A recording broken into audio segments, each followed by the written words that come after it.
We are indeed in Numbers 13, in the middle of our series, In the Wilderness. In the Wilderness, of course, is the title of this book in the Hebrew text, one of them, I should say. And it is a book that, for God's people today, is fantastically relevant because it teaches us how to live as God's people in a wilderness world, in a world that isn't home, as we head towards the promised land. And that's exactly how the New Testament of the Bible applies this book to our lives. In 1 Corinthians 10, Paul very clearly picks up the events of Israel in the wilderness and says, listen to these, take them as warnings, read them as examples written by God on history so that you might not make the same mistakes as them and so that you might worship God rightly and Him alone.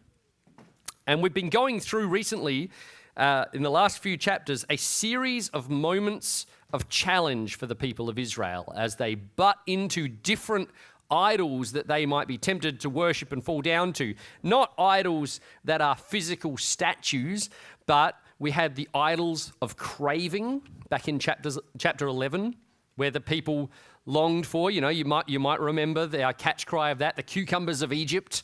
I don't know about you. I've never been tempted to bow down to a cucumber, but I've never walked through a wilderness. So, then in chapter 12, the idols of ambition that we talked about last week.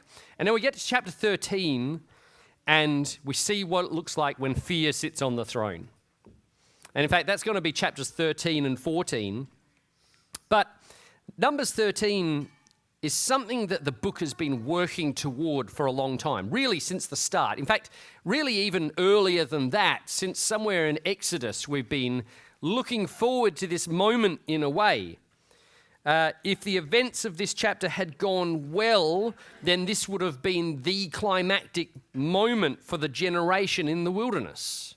In many ways, it still is, though not quite so positively. I don't know, I struggled to come up with an illustration of this week, but I was thinking about it. And do you ever see one of those movies where you know how it's meant to go, but as it goes along, it just progressively gets clearer and clearer that it's not going to end the way that it should? That you're going to have that gut-wrenching, why did I bother watching this moment? Where just the good guy's making all the wrong decisions along the way, or perhaps he's even just progressively becoming the bad guy, and you go, I thought it was going to end with a happy ending. I thought we'd signed the unspoken contract of movies here that you were going to give me a sense of fulfillment at the end, but it's not going to go like that. Well, that's kind of what we get as we come up to Numbers 13. This is where it's all been going. This is the point. And in fact, the chapter opens with these incredible words of promise. By the way, if you don't have a Bible and you'd like to follow along in a Bible, those same tables that we took communion on top of, underneath them there's stacks of Bibles on a little shelf behind that tablecloth. If you'd like one, feel free to grab one. Or we often do this earlier in the service, but I bet we've got some kids who'd volunteer to go get one. If you just want to stick a hand in the air, someone will deliver one to you. Isn't that nice? But it says this, verses 1 and 2, the Lord spoke to Moses saying, send men to spy out the land of Canaan, which I am giving to the people of Israel. Now, do you see the reminder that God is handing to them there? As you send these men in, as they go, remember this, don't forget this. God says, I am giving you this land. It's ultimately up to me whose it is, says God. And yet, hate to kill the end for you, but you probably guessed from the fact that we are in chapter 13, if you've been walking with us, of a 36-chapter book, that's titled In the Wilderness in the Hebrew. You probably guessed that this isn't the moment that they actually step into the land. This isn't the great moment of fulfillment where Israel steps in and they get the land and everything goes great. Things don't go to plan. And the reason that things don't go to plan has everything to do with how you see the world. And as such, I actually found this quite a challenging passage, quite confronting as I dug into it this week. I had a thing over in Adelaide, and so I did a lot of my preparation just listening through the passage and driving this week before I ever got to writing and putting anything on paper. And just again and again, I just realized how much this challenges us to see the world rightly, how much this is a warning for us not to see the world wrongly. Because it challenges us to see the world, even if we're in the tiny minority in doing so, it challenges us to see the world rightly, to see it by faith. Even if all worldly odds stand against us, this chapter challenges us to see the world by eyes of faith. But I get ahead of myself. The chapter, we can split it up into kind of 3 sections after those first 2 verses, which I'm going to call the men, the mission, and the report. There you go. I wish I had a version of report that started with M. Wasn't to be. The message, but it's just, never mind. Now, we're going to spend most of our time in that last section in the report, because that's where we are most challenged here. But to understand the significance of that for us, we first need to understand what comes beforehand. So first, the first thing we find in this chapter is the men. On God's command, Moses chooses 12 men who will spy out the land, the promised land, right? And we could just skip over it. You drag through it, you go, okay, I can almost pronounce some of those names and then move on to the next bit.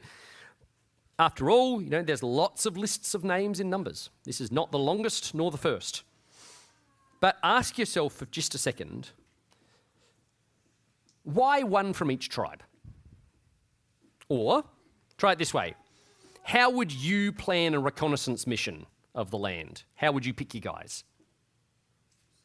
Would you not say, maybe, gather 12 of your best men and send them to spy out the land? Now, I want you to pay attention to this because we'll come back to it before the day is through.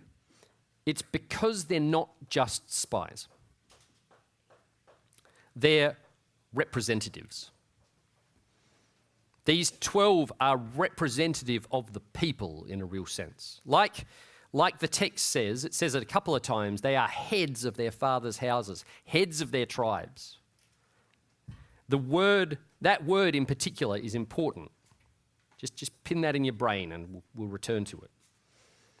They're not the whole of Israel. Obviously, they're not the whole of Israel. But what they do and what they come back with will be significant for the whole of Israel.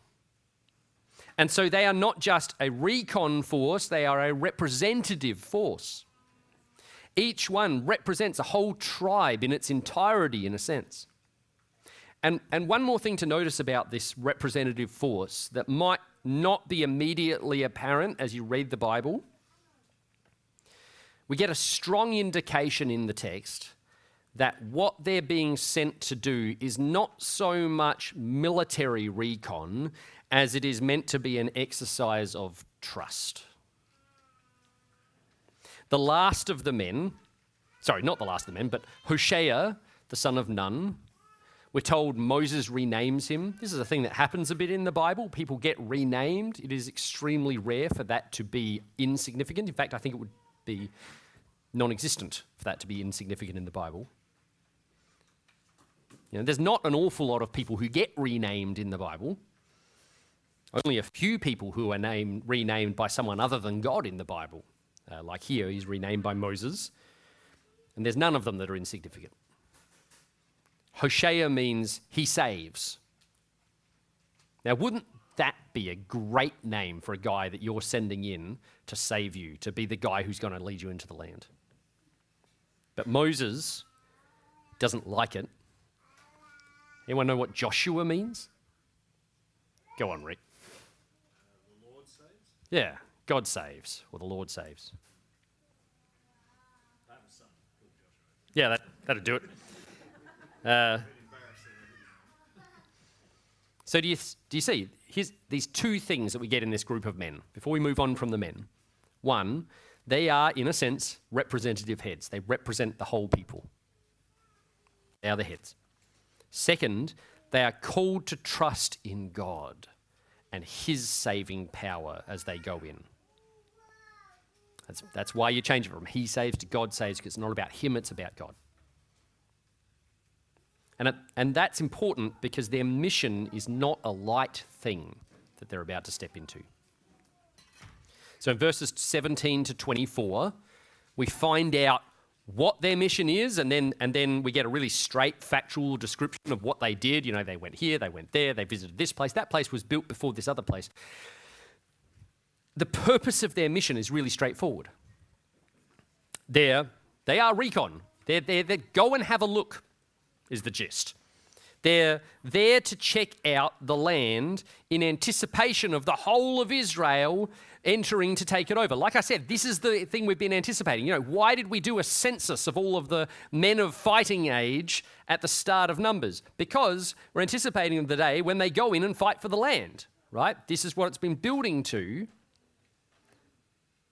And notice, you can kind of group the things that they're meant to check out into two broad categories. So they're meant to see how fruitful the land is on the one hand. So Moses says, see if it's a good land, see if it's rich or poor, bring back some of the fruit with you. But they're also meant to see how fortified the land is.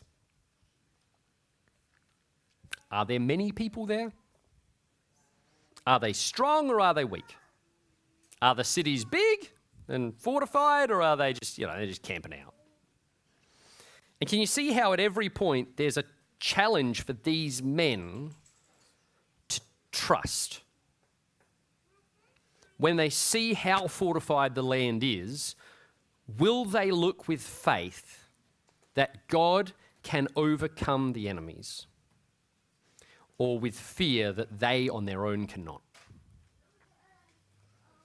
When they see how fruitful the land is, will they have faith that God can give these things to them, that they are his gifts to give? Or will they be consumed by fear that it will remain out of reach? And so we get to the reports. And when they get back, the first report sounds pretty bleak, but it's actually basically just the facts. And they're exactly the facts they were sent to find out, right? You remember, fortified and fruitful. And they come back and say, well, the land is indeed flowing with milk and honey. It's a figure of speech. There probably wasn't actually a milk river. That'd be gross. It grows fruit so big that it takes two of us to carry it. You know, the grapes. I've got a grapevine in my front yard. It's a long way off of needing one person to carry one of them. A small rodent could carry across the cluster from mine. It's very fruitful. But the cities are big. And the people, they are really big. Legendarily big, literally. And there are so many of them.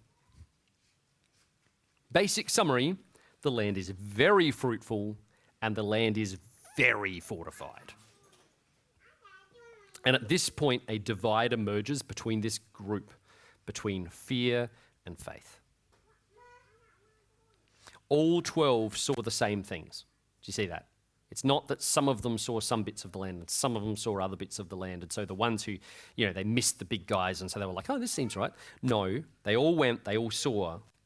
But Caleb stands. And we'll find out in chapter 14, it's kind of Caleb and Joshua in this camp. They give the bottom line from faith's perspective. They say, let's go up at once and occupy it, for we are able to overcome it. But then the other 10 stand. Yeah, can you imagine their panic hearing Caleb and Joshua? It's interesting that the faith report comes first, and the guys who were sitting there going, this is going to kill us, hear them say, let's do this, we can do this. And they're like, oh, we need to do something here. What if the people listen to these guys? He's going to get us all killed, this Caleb guy. Doesn't he understand the odds? Doesn't he remember the might of the enemies? So they say, we are not able to go against the people. for they are stronger than we are. Now, do you see the difference? This is so important, so relevant to us in our lives if you're a follower of Jesus. This is really important for you. It's not that Caleb and Joshua saw something different to the other men. It's not that Caleb is just a blind optimist. He's just looking at it with rose-tinted glasses and come on, guys. All we need is a morale boost. Let's do this. Kumbaya. No, I don't know. And, so he walked through the same land, but saw the same giant cities, the same giant people. This is what happened. He saw the same hordes of enemies, the same overwhelming odds. But he heard the promise of God, the land that I am giving to my people. And he heard the assurance in Joshua's name, God saves. And so the eyes of faith saw, God has promised this to us, so we can do this.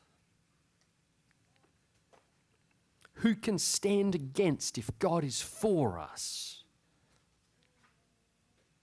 Little side note, faith is not an irrational feeling. It's not some substance that you have. If you have just enough faith, the power of positive thinking, you'll just get whatever you want. No, faith, biblically, faith is faith in God. It means trusting Him. And so faith in God is the most logical thing in all of the world. There is nothing more rational than trusting God if there is truly a one infinite God who is always true to His word and has promised you His word. Not dissimilar to trusting that the sun will rise in the morning, because it always had. It is trust that God has always kept His promises without exception. And He will continue to do what He has always done because He does not change. More than that, it's trust that the Creator of everything. Just name the biggest thing you can think of in your head. That, right? And everything else. The Creator of everything is so mighty that no one will ever be able to stop Him from keeping His word. The big question of this passage is really simple. What do you see? When you look at the world around you, what do you see? Now, the story goes on, and we're going to pick it back up again next time, right? But can you see, if you trust in Jesus, can you see how challengingly relevant just this little question is for our lives? God has made promises to His people.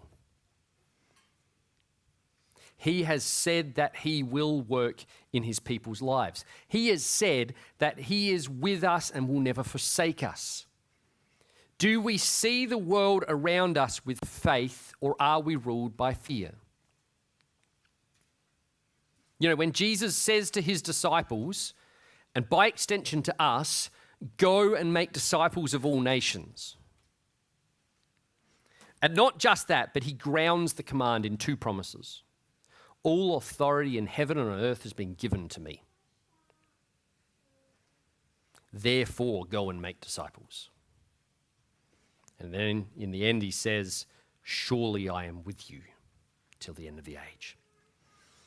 That gives us great reason to look at the world around us and ask, are we seeing it with the eyes of faith that Jesus is going to do through us what He has called us to do and promised He will do through us? Or are we seeing it with the eyes of fear? Do you have eyes to see it when you look around? When we see the mighty powers of our day, gosh, they seem scary sometimes. I mean, gosh, forget the mighty powers of our day. Don't your neighbours seem scary sometimes? And sometimes they are. You probably don't have the sons of Anak next door, literal giants. But sometimes it can feel that way. When we're told again and again that Christianity is declining. This is it's the backwater thing. No one's going to believe that. People are too secular, too closed. They won't listen and they won't believe. I'm convinced that many Christians spend their lives walking through this earth seeing it with eyes of fear, primarily. I think I've spent long periods of time doing that very thing myself. We walk along looking at how the world is, hearing what God has called us to do and saying, we can't do it, it's beyond us. And so we never take a step forward in obeying what God has promised he will do through his people. We are held back from obedience because of a fear that it won't work. We look at the world and we say, I would step forward and I would be obedient, except I don't believe that it will work through me. I can't do it. When you look at your neighbor, at your friend, do you believe that Jesus is with you to the end of the age and all authority in heaven and on earth belongs to him?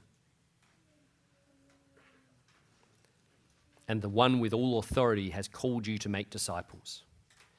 It's not a promise that that specific person will be saved, but it is a promise that he will make disciples through you. Or do you look with fear? Like the 10 spies, do you rationalize and say, think of the damage that might happen if I step out in faith. Think of how this might fall apart. Do you ever read the book of Acts? And just wonder, how did these things happen? Or not just Acts, it's church history as well. It's like there's a switch flicked and many people are being saved.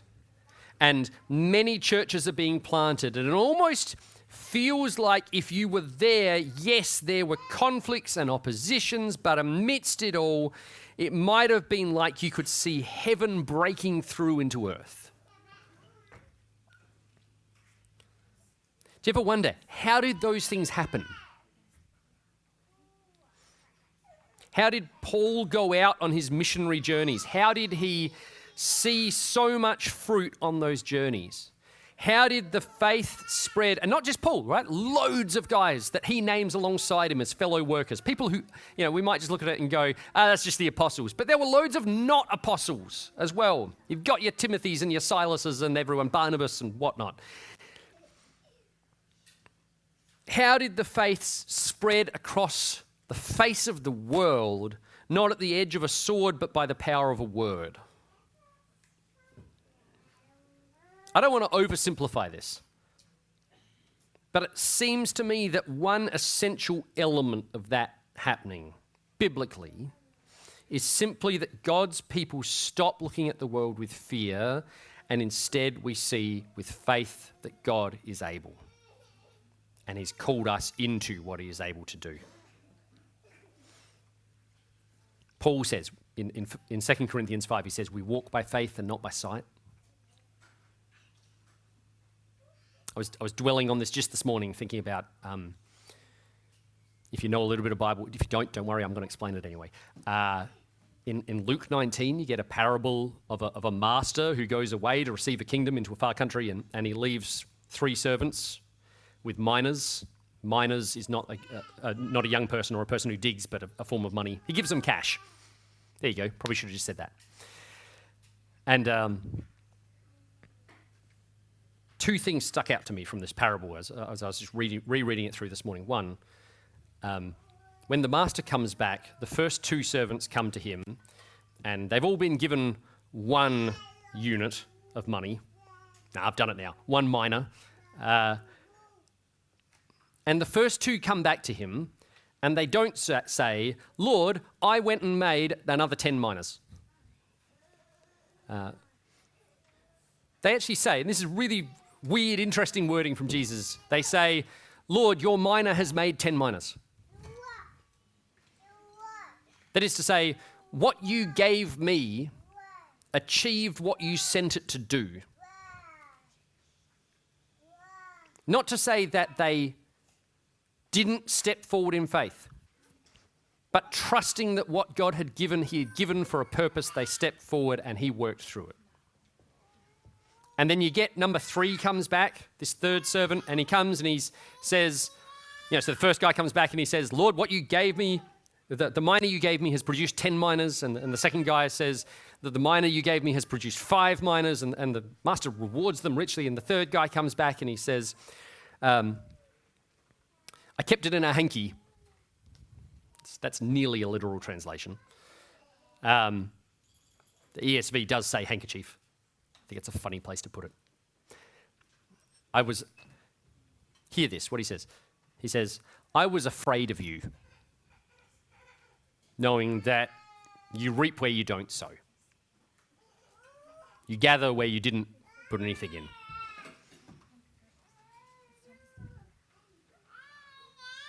Think about those words. He says, you are one whose work is always fruitful, essentially. It grows where you want it to grow. You reap where you didn't even sow. But I was afraid. He says, I was afraid of you. I can't help but wonder if there isn't a bit of excuse making there. I was just afraid it wouldn't work. What does I was afraid of you mean? But I was afraid that I would do it and I'd lose this one. It would all fall apart and come undone and you'd be upset with me.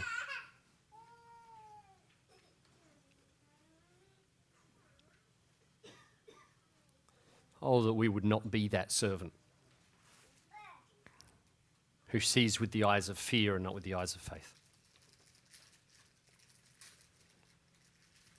It doesn't mean that you ignore how the world is, understand. The point of this is not that Moses shouldn't have sent the guys. No, God told him to send the guys to check out the land, right? You look, you see, but you always calculate your next move with the infinite God in the equation. Now, here's a little side note that's important to say. There are wrong and selfish ways to see this, to apply this. Some people twist this and say that God will give you financial security. God will give you your health. He'll give you healing. He'll give you everything you ask for if you will just ask with faith. And to them I say, just read the New Testament. Have a look at the life of Paul. It's a great example in the New Testament of why that's not how it works. With his thorn in the flesh and his multiple shipwrecks. He was a very prosperous man drowning at sea. He didn't drown. God delivered him from drowning so that he could get bitten by a snake. You understand, this isn't a blank check saying you're going to get everything you want in your sinful heart. No, this is an invitation to abandon the priorities of your sinful heart and live by faith that God is going to work in his people, his purposes for his plan, for the glory of his name, which is ultimately for our great good.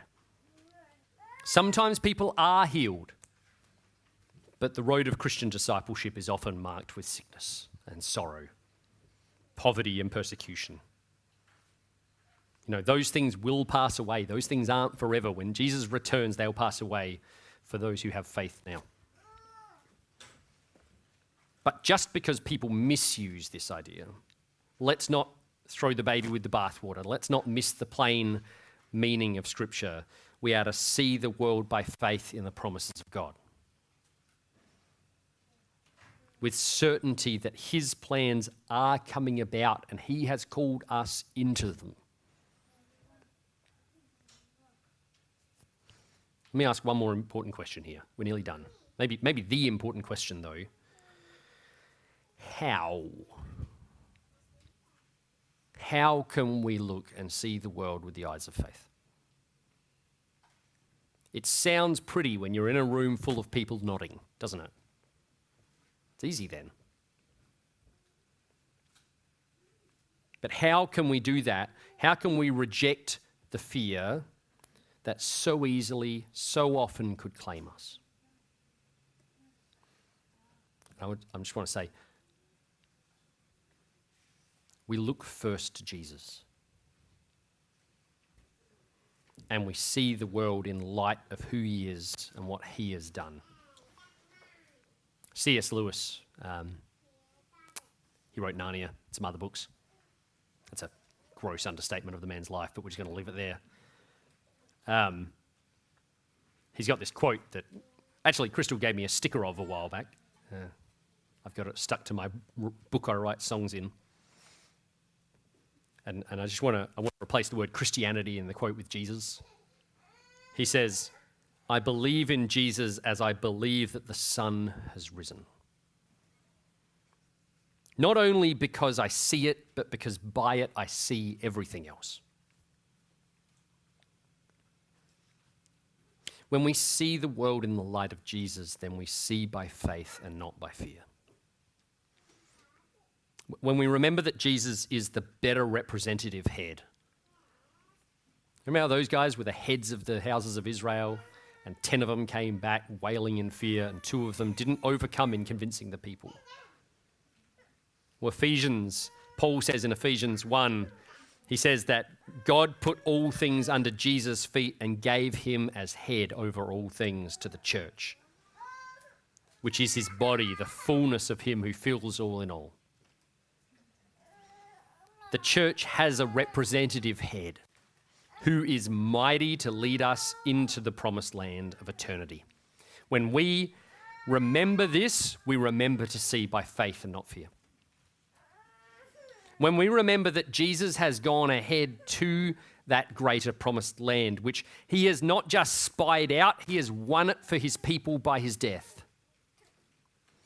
You know, he said in John 16:33, in the world you will have tribulation, but fear not, I have overcome the world.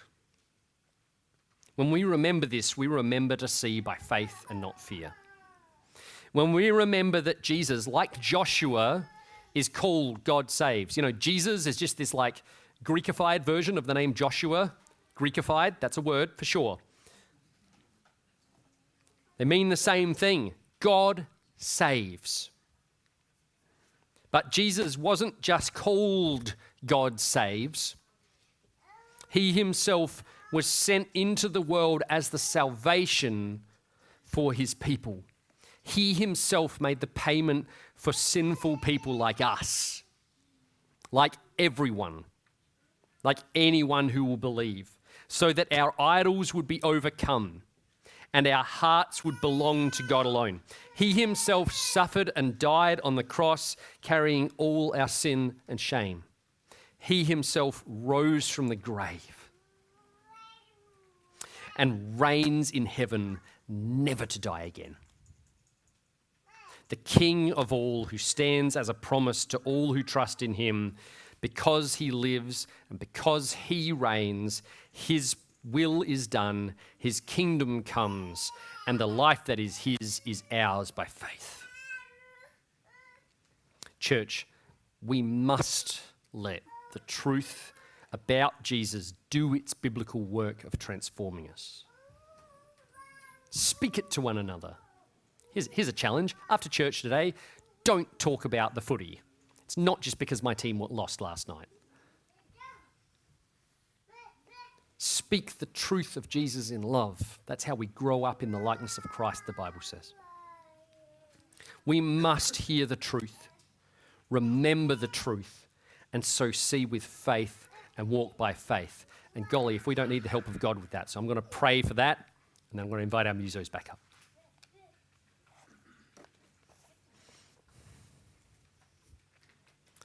Gracious God, I can think of moments this very week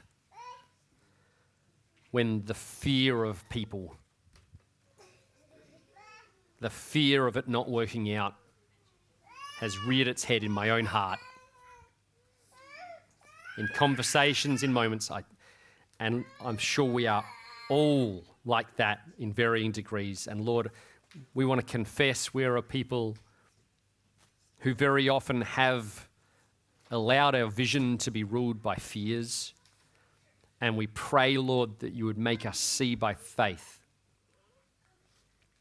that what we see when we look at the world around us would be a world that exists in the light of the infinite God, of the perfect Christ, of the one called God Saves, who came to save.